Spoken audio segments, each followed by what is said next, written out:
Hello, let's start with the expenditure method today.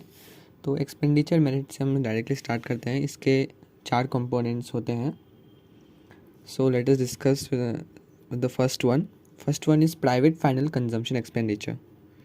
Private final consumption expenditure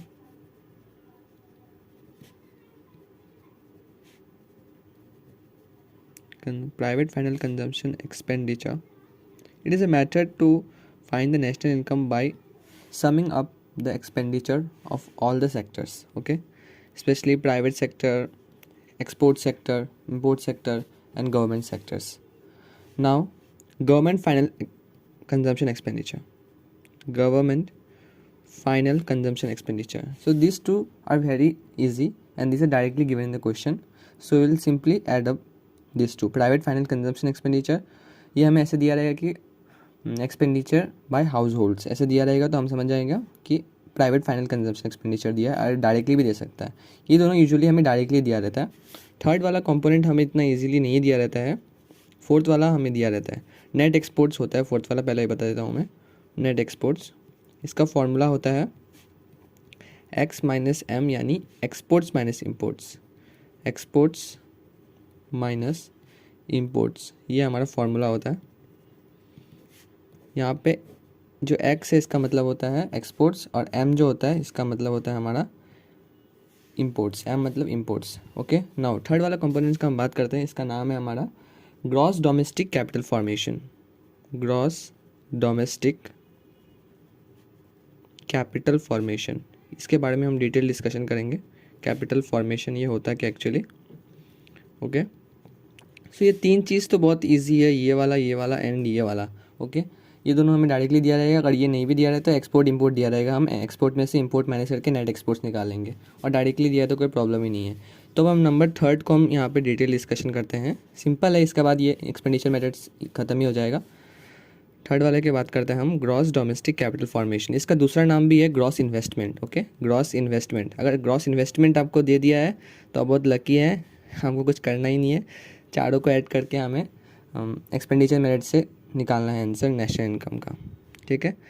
again important thing हम यहाँ पे अभी तक बोला नहीं है कि एक्सपेंडिचर मेथड से हमें जीडीपी एमपी निकलता है, जैसे कि हमारा वैल्यू एडेड मेथड में निकलता था जीडीपी एमपी। मतलब ये चारों को एक्सपेंडिचर को अगर हम समअप करेंगे हमें मिलेगा जीडीपी एट एमपी। उसके बाद हम जो भी क्वेश्चन बोला उसमें हम लोग कन्वर्ट कर लेंगे, okay. So gross investment, gross investment क्या होता है? Basically addition to the stock of the money in the economy, okay. मतलब कितना हम लोग पैसा जोड़ते हैं इकोनॉमी। इन्वेस्टमेंट मतलब तो हमारा पैसा जोड़ना ही होता है। सेविंग्स होता है एक तरह का, जो हम लोग को इन्वेस्टमेंट एसेट होता है एक तरह का, जो हम लोग को बाद में बेनिफिट करता है। तो अभी के लिए तो हमारा एक्सपेंडिचर ही है, इसीलिए हम लोग ये भी एक कंपोनेंट एक्सपेंडिचर मेथड का, ओके, ग्रॉस इन्वेस्टमेंट। और इसका दूसरा नाम मैंने यहाँ पे लिखा हुआ है gross domestic capital formation, okay. ये भी दिया रह सकता है आपको, या फिर ग्रॉस इन्वेस्टमेंट। ये दोनों नाम से कंफ्यूज मत होइएगा, दोनों का मीनिंग एक ही है, ठीक है। अब देखिए इसका अलग कंपोनेंट्स है ग्रॉस इन्वेस्टमेंट का, दो इंपॉर्टेंट ब्रॉड कंपोनेंट्स है इसका, ठीक है। यही एक्सपेंडिचर मेथड को, यही वाला कंपोनेंट एक्सपेंडिचर मेथड को थोड़ा डिफिकल्ट बना देता है, ओके। अब देखिए इसका पहला कंपोनेंट में आता है हमारा gross fixed capital formation. Gross fixed capital formation, gross fixed capital formation ये दिया रहता है हमें। इसका जगह आपको ऐसे भी लिखा जा सकता है कि gross domestic fixed capital formation, दोनों का मीनिंग एक ही होता है, ठीक है। ग्रॉस फिक्स्ड कैपिटल फॉर्मेशन, और दूसरा हमारा होता है change in inventories. Change in inventories ऐसे दिया रहेगा, change in inventories, change in inventories ऐसे दिया रहता है हमारा। अब ये दोनों कंपोनेंट्स हैं हमारा। अब अगेन ये वाला निकालना हमारा इजी है, closing stock minus opening stock. ऐसे निकालने से हमारा चेंज इन इन्वेंट्रीज निकल जाएगा। अभी अगर हमें ग्रॉस इन्वेस्टमेंट चाहिए तो हमें दोनों को सम अप करना होगा। अब देखिए जो और डिफ़िकल्ट बनाते हैं इस चीज़ को, ये ग्रॉस फिक्स्ड कैपिटल फॉर्मेशन के भी 3 हिस्से हैं। ये तीनों को आप ऐड करेंगे तो आपको मिलेगा ग्रॉस फिक्स्ड कैपिटल फॉर्मेशन, और चेंज इन इन्वेंट्रीज दिए तो इसको सम अप करके आप ग्रॉस इन्वेस्टमेंट में जाएंगे। सो इसके 3 कंपोनेंट्स के बारे में बताता हूँ। उसका नाम क्या है? Gross business capital investment, gross business fixed investment. सारा इन्वेस्टमेंट ही है, क्योंकि अभी के लिए तो इन्वेस्टमेंट खर्चा होता है, बाद में हमारा एसेट बन जाता है। तो ग्रॉस तीनों में सेम ही होगा, gross business fixed investment, gross residential construction, gross residential construction investment, सब में इन्वेस्टमेंट लगेगा, okay. Gross residential construction investment and gross public investment, okay. ये सब आपको डायरेक्टली गिवन रहेगा, इसको भी आपको कंफ्यूज करके नहीं दिया रहेगा, ये डायरेक्टली दिया रहेगा। Gross residential construction, gross public investment, gross business fixed investment. अगर आपको ये तीनों दिया रहेगा तो आप तीनों को ऐड करके आप ग्रॉस फिक्स्ड कैपिटल फॉर्मेशन दिया रहेगा, मिल जाएगा आपको सम अप करके, okay.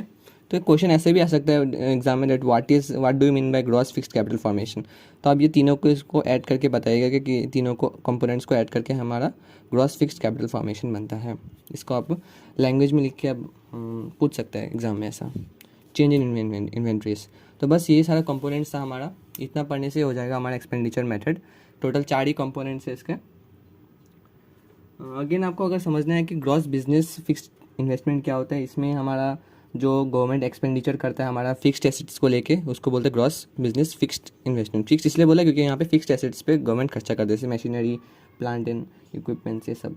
And gross residential construction में हमारा गवर्नमेंट एक्सपेंडिचर किस पे करता है, हमारा रेसिडेंशियल हाउसेस में करता है, कंस्ट्रक्शन ऑफ फ्लैट्स, ये सब में करता है। इसीलिए मतलब वही तो हमारे रेसिडेंशियल एरियाज़ में जब हमारा गवर्नमेंट एक्सपेंडिचर करता है तो होता है। देन ग्रॉस पब्लिक इन्वेस्टमेंट, इसमें हमारा गवर्नमेंट हॉस्पिटल्स, स्कूल्स, ये सब में इन्वेस्टमेंट करता है, जो पब्लिक के लिए होता है, ग्रॉस पब्लिक इन्वेस्टमेंट, ओके। तो मीनिंग तो समझ में आ गया। एग्जांपल्स भी पूछ सकता है आपको इसमें, gross business gross public investment के 2 एग्जांपल्स बताइए, ऐसे भी पूछ सकता है आपको एग्जाम में, ठीक है। तो ये देखिए आपका एक्सपेंडिचर मेथड के सारे कंपोनेंट्स हो गया। डायरेक्टली हम एग्जांपल्स की ओर बढ़ेंगे, ओके। 2 एग्जांपल करेंगे, it's will be sufficient for us. So here we have a question here, we need to find NDP at FC। तो हमें गवर्नमेंट ये एक्सपेंडिचर मेथड से हमें निकालना है। तो हमें एक्सपेंडिचर मेथड से कैसे निकलेगा, हमारा GDP at MP निकलता है हमेशा, मैंने बता दिया अभी, ओके। इसके 4 कंपोनेंट्स हमारा क्या होता है, private final consumption expenditure, short form में लिखूँगा। उसके बाद public final consumption expenditure, public भी बोल सकता है क्योंकि गवर्नमेंट के लिए होता है, ऐसे आप G भी लिख सकते हैं इसमें, ठीक है। Government final consumption expenditure, okay. Then gross investment, short में लिख देता हूँ। इसका जगह आपको बड़ा नाम भी है एक, मैंने बता दिया था, gross domestic fixed capital formation, gross domestic capital formation वो दिया रहेगा आपको। एंड ग्रॉस इन्वेस्टमेंट, दोनों का मतलब एक ही होता है। एंड नेट एक्सपोर्ट्स, सबसे छोटा कंपोनेंट है ये, इजीली मिल जाता है ये हमें। ये 4 कंपोनेंट्स हैं। अब देखिए इसमें हमें क्या क्या दिया हुआ है। देखिए पहला 2 कंपोनेंट जिससे मैंने बताया था, इजीली हमें दिया रहता है, private final consumption expenditure and government final consumption expenditure. तो वो हम लिख लेते हैं 8000 प्लस 1000, इसका यूनिट सारा करोड़्स में है, ओके। यहाँ पे लिख दीजिए crores, 1000, okay. Gross investment, gross investment में देखिए हम बताया था कि इसके बहुत सा ये कन्फ्यूजन क्रिएट करता है हमारा। यहाँ पे दिया हुआ है देखिए gross domestic fixed capital formation और चेंज इन स्टॉक्स दिया है। तो अगर इन दोनों को समअप करेंगे तो हमें मिलेगा ग्रॉस इन्वेस्टमेंट। जैसे कि मैंने अभी थोड़ी देर पहले बताया था, ये देखिए ग्रॉस फिक्स्ड कैपिटल फॉर्मेशन, या फिर इसका जगह मैंने ये भी बताया था कि ग्रॉस डोमेस्टिक भी यहाँ पे लिखा रह सकता है। Gross domestic fixed capital formation and change in inventories, change in stock, change in inventories एक ही होता है। तो ये दोनों हमें दिया हुआ है, तो हम दोनों को सिंपली समअप कर देंगे, ओके। तो मिल जाएगा ग्रॉस इन्वेस्टमेंट और ग्रॉस डोमेस्टिक कैपिटल फॉर्मेशन। तो वही मैं करता हूँ यहाँ पे, gross domestic fixed capital formation is 500 and change in stock is 100, दोनों को समअप कर दिया। एंड नेट एक्सपोर्ट्स देखिए हमें नहीं दिया हुआ है, जिसका फॉर्मूला होता है x माइनस एम। ये हमारा x है, ये हमारा m है, ये याद रखिएगा। x मतलब एक्सपोर्ट्स होता है, m मतलब इम्पोर्ट्स होता है। तो 70 माइनस 120, 70 माइनस 120, ओके, ऐसे मिल जाएगा। तो इसको हम कैलकुलेट करने के बाद हमारा आएगा 9550 करोर्स। तो अभी हमारा निकल गया क्या, GDP at MP, that is expenditure method से अगर हम सॉल्व करेंगे तो GDP at MP। तो अभी हमें क्या बोला है क्वेश्चन, NDP at FC निकालना है, NDP at FC निकालना है और हमारे पास है GDP at MP। तो हमें क्या करना पड़ेगा, ग्रॉस से नेट में जाने के लिए माइनस डेप्रिसिएशन करना होगा। डोमेस्टिक से डोमेस्टिक कुछ भी चेंज नहीं करना, यहाँ पे GDP है and GDP at MP, market price से फैक्टर कॉस्ट में जाने के लिए माइनस NIT करना होगा, कि मार्केट प्राइस में नेट इनडायरेक्ट टैक्स इंक्लूड होता है। ओके, तो GDP MP हमें अभी मैंने निकाल लिया 9550 करोड़, माइनस डेप्रिसिएशन हमें देखिए दिया हुआ है क्या, ये 60 करोड़ दिया हुआ है। कंजम्पशन ऑफ फिक्स्ड कैपिटल, मैंने बताया था डेप्रिसिएशन इतना इजीली लिखा नहीं रहता है, इसका अलग अलग नाम होता है, वैसे दिया रहता है। तो यहाँ पे हमारा आ गया 60 crore minus net indirect tax.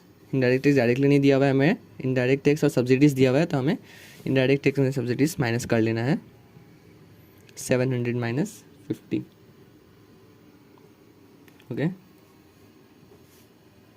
700 indirect tax minus subsidies, that is net indirect tax.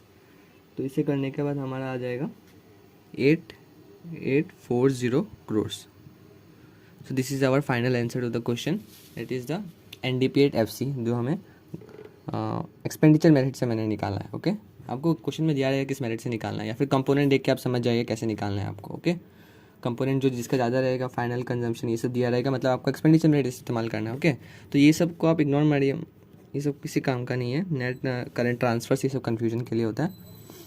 Okay, and ये सब भी हमारे किसी काम का नहीं है। फैक्टर इनकम एंड नफिया का ज़रूरत ही नहीं पड़ता है चेंजेस के लिए। यस, तो ओके, नेक्स्ट एग्जांपल की ओर बढ़ते, जो हमारा लास्ट एग्जांपल होगा। So let's move to the next example, again an easy one. Here we need to find GDP at MP। So GDP at MP निकालना है एक्सपेंडिचर मेथड से हमें। तो कंपोनेंट्स क्या बोलता है हमारा, private final consumption expenditure plus government final consumption expenditure plus gross investment plus net exports. Yes, ये पूरा शॉर्ट फॉर्म में लिख दिया। ओके, अब देखिए जैसे मैंने बताया था कि ये दोनों कंपोनेंट्स आपको डायरेक्टली गिवन रहता है। 15,000 हम डायरेक्टली ऐड करेंगे प्लस 11,500। यहाँ पे देखिएगा आपको कभी कभी प्राइवेट कंजम्पशन एक्सपेंडिचर नहीं देखे हाउस होल्ड्स बोल के लिखा रहेगा, तो आप हाउस होल्ड समझ जाएंगे कि ये प्राइवेट वाला है। ओके, तो 15,000 प्लस 11,500 प्लस गवर्नमेंट ये ग्रॉस इन्वेस्टमेंट। अब देखिए ग्रॉस इन्वेस्टमेंट में क्या है, इसमें भी देखिए पहले पिछले एग्जांपल की तरह ये दोनों कंपोनेंट्स हमें दे दिया, सिंपली इन दोनों को जोड़ देंगे हम। 1,000 प्लस 200 इंक्रीज इन स्टॉक भी हमें दे दिया है। ठीक है, तो इसमें आप कंफ्यूज मत होइएगा कि ग्रॉस फिक्स्ड कैपिटल फॉर्मेशन, इसका मतलब this is similar to gross domestic fixed capital formation. दोनों का मतलब एक ही होता है आपका। ठीक है, पिछले वाले में डोमेस्टिक था, इसमें फिक्स्ड है, तो देखिए कंफ्यूज मत हो जाइएगा, दोनों का मतलब एक ही है। Okay, plus net exports. Net exports मतलब x माइनस एम, यहाँ पे ये हमारा x है, ये हमारा m है। ओके, x माइनस एम, यहाँ पे डायरेक्ट ये एक्सपोर्ट इंपोर्ट नहीं देके आपको x m दे देगा, तो आप कंफ्यूज मत होइएगा। ठीक है, x means exports and m means imports. तो 500 minus 700, so this is the basic rule. तो हमें डायरेक्टली यही पूछा है GDP एट MP निकालना है हमें, तो सिंपली इसका आंसर निकल जाएगा हमारा 27,500 crore. So this is our final answer. Hope आपको ये वीडियो समझ में आया होगा। ये गवर्नमेंट एक्सपेंडिचर मेथड तो हमारा बहुत इजी है, बाकी तीनों मेथड से हमारा देखा जाए तो इनकम मेथड ही सबसे ज़्यादा हार्ड लगता है जनरली। अभी इसके बाद थोड़ा सा कंसेप्ट है हमारा नॉमिनल GDP और रियल GDP का, उससे भी हम डिस्कस कर ही लेते हैं। उसके बाद ये हमारा चैप्टर कंक्लूड हो जाएगा हमारा हमेशा के लिए। इससे ज़्यादा हार्ड ज़्यादा एग्जाम में आने वाला नहीं है। बेसिकली एक्सपेंडिचर मेथड को हार्ड करने के लिए आएगा, तो ये जैसे कि यहाँ पे हमारा ग्रॉस फिक्स्ड कैपिटल फॉर्मेशन दिया, वो नहीं दिया रहेगा आपको वो 3 कंपोनेंट्स आपको अगर दिया रहेगा तो आपको ऐड करके निकालना होगा, बस वही हार्ड हो सकता है, ज़्यादा कुछ नहीं। और यहाँ पे इंक्रीज इन स्टॉक करके आपको क्लोजिंग स्टॉक ओपनिंग स्टॉक दे देगा, तो आपको माइनस करके निकालना है, इतना तो कर ही सकते हैं आप। ओके, सो हम बढ़ते हैं अभी नेक्स्ट टॉपिक के, और छोटा सा टॉपिक है, आप समझ जाएगा ईजिली। ठीक है, जो टॉपिक जो मैंने बता रहा था कि कंसेप्ट जो है हमारा इंपॉर्टेंट कंसेप्ट, इसके ऊपर क्वेश्चन भी आ सकता है आपका 3 नंबर का, न्यूमेरिकल भी आ सकता है। न्यूमेरिकल है इसलिए मैंने करवा रहा हूँ मैं ये। Nominal GDP and real GDP बहुत इजी है। GDP डिफ्लेटर हमें निकालना है बस, इसमें GDP डिफ्लेटर ऐसा क्वेश्चन आता है, फाइंड GDP डिफ्लेटर। और प्राइस इंडेक्स, इसी को प्राइस इंडेक्स भी बोलते हैं। देखिए रियल GDP है नॉमिनल GDP, इसका मतलब क्या होता है। नॉमिनल GDP होता है हमारा जो अगर गुड्स एंड सर्विसेज जो चल रहा है अभी इकोनॉमी में, जो मार्केट में हमारा जो गुड्स हो रहा है, जो सर्विसेज हो रहा है, उसका दाम अगर अभी की सिचुएशन के हिसाब से है, यानी अभी करंट सिचुएशन के हिसाब से हमारा प्राइस फिक्स हुआ है इकोनॉमी में या फिर मार्केट में, तो इसे बोलते हैं nominal GDP, that is prices at current, that is हम यहाँ पे ऐसे लिख सकते हैं इसे, prices fixed at current situation। Current situation ऐसे बोल सकते हैं, ओके। और जो रियल जीडीपी होता है हमारा, वो हमारे करंट सिचुएशन पे बेस्ड हमारा प्राइसेस नहीं होता है। The prices are based on the price on the situations of the some previous years, okay. हमारा रियल जीडीपी जो होता है, रियल जीडीपी एक ऐसा ईयर होता है हमारा जहाँ पे ज़्यादा फ्लक्चुएशंस नहीं होता है हमारा इकोनॉमी में ज़्यादा, मतलब ऐसा एक ईयर होता है जहाँ पे ज़्यादा प्राइस चेंज नहीं हुआ हो, तो उसको हम लोग बेस ईयर ऐसे मान लेते हैं। उसके बाद हम लोग कैलकुलेट करते हैं, ओके। रियल जीडीपी इंडिया में जो ईयर है हमारा 2011-2012 जो है हमारा रियल जीडीपी वाला ईयर है। और रियल, जैसे कि मैंने इसे लिखा कि nominal GDP is prices fixed at current situation, and real GDP का मतलब होता है prices fixed at situations of the base year, situations of base year. अब बेस ईयर हमारा कौन सा ईयर है, वो ऐसा ईयर है जहाँ पे ज़्यादा फ्लक्चुएशंस नहीं होता है। नॉमिनल जीडीपी जब निकालते हैं ना, तो वहाँ उस सिचुएशन में प्राइसेस में बहुत ज़्यादा फ्लक्चुएशंस होता है, ज़्यादा कभी इन्फ्लेशन कभी डिफ्लेशन, वैसे होने से हमारा प्राइसेस कांस्टेंट नहीं रहते हैं, हमारे प्राइसेस चेंज होते रहते हैं। लेकिन रियल जीडीपी के केस में हमारा जो प्राइस होता है ना, बहुत ज़्यादा कांस्टेंट रहता है, क्योंकि उस ईयर में हमारा ज़्यादा प्राइसेस में फ्लक्चुएशंस नहीं होते, इन्फ्लेशन डिफ्लेशन वैसा ज़्यादा ईयर में नहीं हुआ रहता है। तो ऐसा ईयर पूछ सकता है हमें, which year is considered as real GDP year, और 2011-2012 इसका आंसर होगा, ओके। डायरेक्टली हम जीडीपी डिफ्लेटर का फॉर्मूला बताता है आपको। GDP deflator is equal to nominal GDP divided by real GDP into 100। तो जीडीपी डिफ्लेटर हमेशा परसेंटेज में आप निकालिएगा। जीडीपी डायरेक्ट दिया रहेगा आपको, GDP nominal GDP, real GDP, उसके बाद आप 100 से मल्टीप्लाई करके जीडीपी डिफ्लेटर या फिर price index, okay. Price index इसका दूसरा नाम है। जनरली जीडीपी एमपी दिया रहता है हमारा, या जीडीपी डिफ्लेटर पूछता है हमारा। इसका दूसरा नाम होता है प्राइस इंडेक्स। प्राइस इंडेक्स देने से भी आपको ऐसे ही कैलकुलेट करना है। देखिए नॉमिनल जीडीपी या रियल जीडीपी देख के आप ज़्यादा घबराइएगा नहीं कि आपको कैसे निकालेंगे नॉमिनल जीडीपी, वो डायरेक्टली आपको दिया रहेगा, ऐसे लिखा रहेगा आपको जीडीपी एट करंट प्राइस। जैसे मैंने यहाँ पे बताया ना, करंट सिचुएशन में होता है ये, तो जीडीपी एट करंट प्राइस अगर आपको लिखा है तो आप समझ जाएंगे नॉमिनल जीडीपी दिया हुआ है ये, ओके। एंड रियल जीडीपी देने के लिए आपको दिया रहेगा जीडीपी एट कांस्टेंट प्राइस, क्योंकि यहाँ पे बेस ईयर को लिया जाता है। बेस ईयर एक ऐसा ईयर है जहाँ पे ज़्यादा प्राइस फ्लक्चुएशंस नहीं हुआ रहता है, इसीलिए उसे बेस ईयर लिया जाता है। इंडिया में बेस ईयर 2011-2012 है, ओके। कांस्टेंट प्राइस इंटू 100% लेने से हमारा क्या आ जाएगा, GDP deflator. So GDP deflator is important for exam, ये आया हुआ है काफ़ी बार, तो अब इससे भी करके जाएगी। ये फॉर्मूला बस आपको पढ़ना है, ये nominal GDP bye real GDP into 100, ये हमारा जीडीपी डिफ्लेटर का फॉर्मूला है। 3 to 4 मार्क्स का सिंपली एक छोटा सा चीज़ के लिए आपको 3 से 4 नंबर आ जाता है ये एग्जाम में, ओके। तो इसी के साथ हम ख़त्म करते हैं ये चैप्टर। नेशनल इनकम के सारे प्रैक्टिकल्स हो चुके हैं। Thank you. आपको अगर वीडियो अच्छा लगा हो तो लाइक कर दीजिए।